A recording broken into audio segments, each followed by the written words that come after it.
la nefs. Gapsi avait toujours refusé d'habiter chez moi.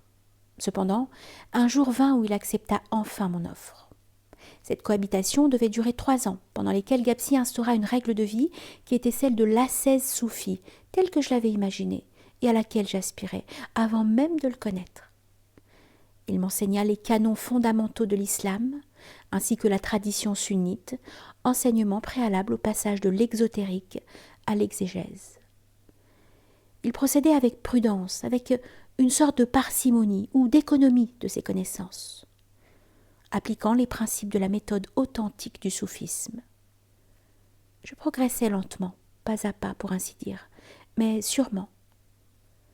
J'ai dit précédemment combien Gapsi était sceptique à mon égard, sachant par expérience quelle vertu virile d'héroïsme impliquait la voie dans laquelle je me trouvais engagée.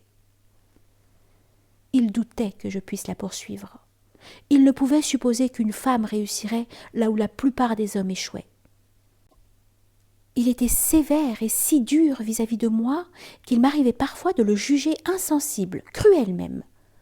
Au cours d'un entretien, il m'accusa d'un défaut qui était précisément celui dont j'avais horreur. Révoltée, le cœur soulevé de colère, j'étais prête à bondir sur lui, tant la blessure de mon amour-propre était insupportable. Mais au moment de me lever, je surpris une certaine expression dans son regard, et je m'arrêtai, figée. Il y avait dans ce regard l'angoisse causée par un coup très brutal, la crainte d'une réaction dépassant son objet et la perspective d'un échec imminent. Tout cela m'apparut dans son regard, éclairé par une profonde compassion.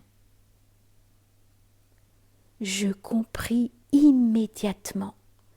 J'avais appris que l'un des objectifs primordiaux de la discipline soufie consistait à abolir le pouvoir tyrannique de la nefs, le moi humain, de telle sorte qu'elle retourne ensuite à sa place véritable, celle de sa vassalité devant l'esprit.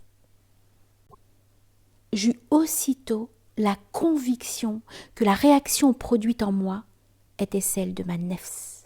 Cabré comme un animal sous le fouet, j'eus alors la certitude que Gapsi possédait parfaitement la technique de cette science particulière du dressage de la nefs. Je m'écriai enthousiasmée. « C'est très bien, continuez ainsi, je vous aiderai moi-même. » J'avais franchi le cap. Un sourire imperceptible détendit son visage.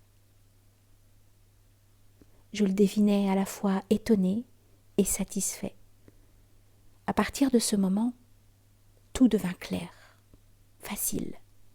Rien ne pouvait me rebuter.